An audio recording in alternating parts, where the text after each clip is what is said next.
Om Shanti. 7 number भोग संदेश। कर्म भोग पर योग बल की जीत, एक अनोखा अनुभव।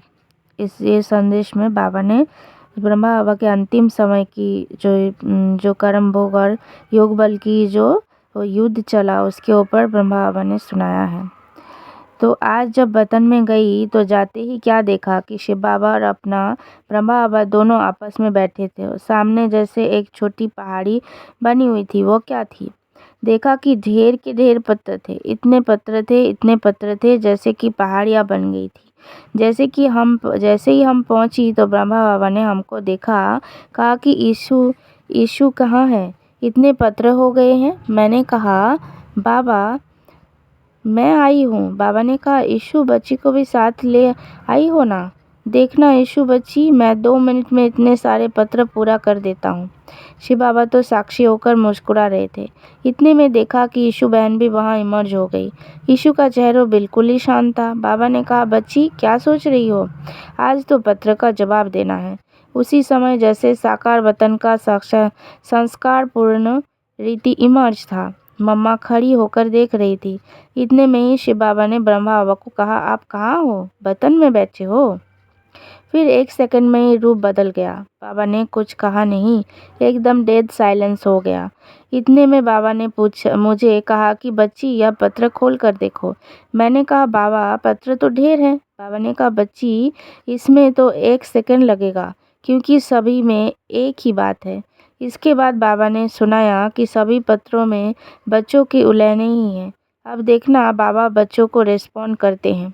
देखना 1 सेकंड में ही सभी को जवाब दे देता हूँ। फिर बाबा ने सभी पत्रों का लाल अक्षरों में यहाँ माफ़ी की पत्र लिखा। पत्र में क्या था? ब्राह्मण कुलभूषण सुदर्शन चक्रधारी नूरे रतन बच्चों प्रति समाचार यह है कि सभी बच्चों के उलहने के पत्र सूक्ष्म वतन में पाए। रिस्पॉन्ड में बाप दादा बच्चों को कह रहे हैं कि ड्रामा की भाभी के बंधन में सब आत्माएं बंधी हुई है, सभी पाठ बजा रही है। इसी ड्रामा के मीठे मीठे बंधन अनुसार आज अव्यक्त वतन में पाठ बजा रहा हूँ।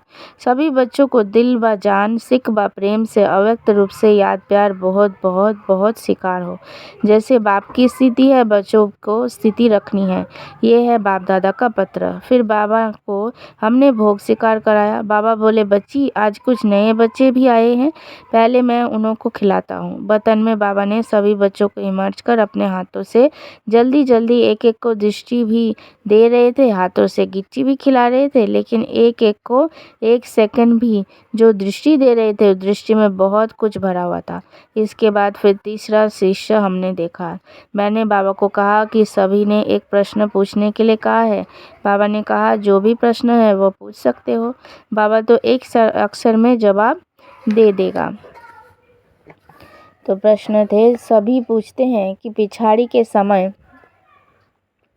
अपने कुछ बोला नहीं। बाहर की सीन तो हम सभी ने सुनी है, लेकिन अंदर क्या था वह अनुभव भी सुनना चाहते हैं। बाबा बोले, हाँ बच्ची, क्यों नहीं, अपना अनुभव सुनाएंगे। अच्छा लो सुनो। बच्ची, खेल तो सिर्फ 10-15 मिनट का ही था। इस थोड़े से समय में ही अनेक खेल चले, उसमें भिन्न भिन्न अनुभव हुए। पहला अनुभव तो यह था कि पहले जोर से युद्ध चल रही थी। किसकी? योग बल और कर्म भोग की। कर्म भोग भी फुल फोर्स में अपनी तरफ खींच रहा था और योग बल भी फुल फोर्स में ही था।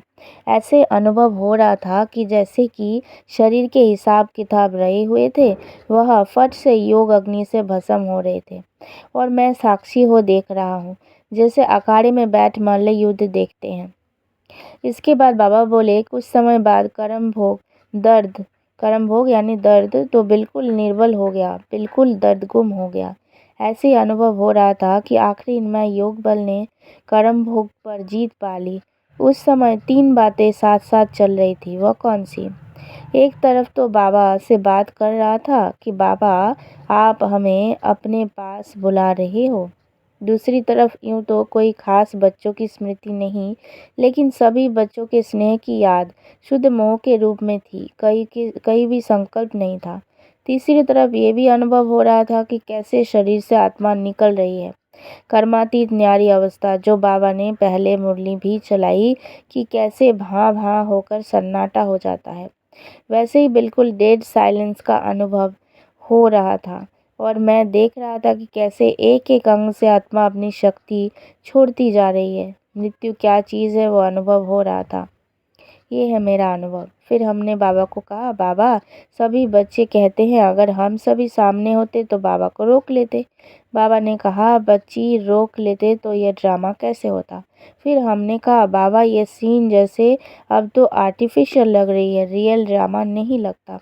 बाबा ने कहा कि बच्ची यह स्नेह की मीठी तार जुटी होने के कारण तुमको अंत तक यह वंडर ही देखने में आएगा कि अब तक भी तो संबंध है। बल साकार रथ गया है लेकिन ब्रह्मा के रूप में अव्यक्त पाठ बजा रहे हैं। बाबा ने कहा, मैं भी कभी साकार वतन में चला जाता हूँ। फिर शिव बाबा पूछते हैं, कहाँ बैठे हो। जहाँ बैठे जैसे साकार वतन में ये मकान बन रहा है वहाँ तक जाता हूँ। मैंने कहा, बाबा कभी कभी लगता है जैसे बाबा चक्कर लगा रहे हैं। बाबा ने कहा, मैं चक्कर लगाता हूँ तो ये भाषणा तो बच्चों को आएगी ही। इस प्रकार बाबा से हमारी रूह रिहान हो रही थी। फिर बाबा ने एक दृश्य दिखाया कि जैसे एक चक्र के अंदर बहुत चक्र दिखाई पड़े। चक्र का ढंग ऐसे बनाया था। उस चक्र से निकलने के 4-5 रास्ते दिखाई पड़े परंतु निकल ना पाए। जैसे ब्रह्मा बाबा का यह दिखाया कि चक्र से चलते चलते पॉइंट जीरो पर खड़े हो गए, निकले नहीं। बाबा ने समझाया कि यह है ड्रामा का बंधन। ब्रह्मा भी ड्रामा के सर्कल से निकल नहीं सकते। ड्रामा के बंधन से कोई भी निकल नहीं सकते। उस जीरो पॉइंट तक पहुंच गए लेकिन फिर भी ड्रामा का मीठा बंधन है, जिस मीठे बंधन का खेल के रूप में दिखाया। फिर मिश्री बादामी खिलाई, छुट्टी दी, बोला जाओ बच्ची टाइम हो गया है। अच्छा, ओम शांति।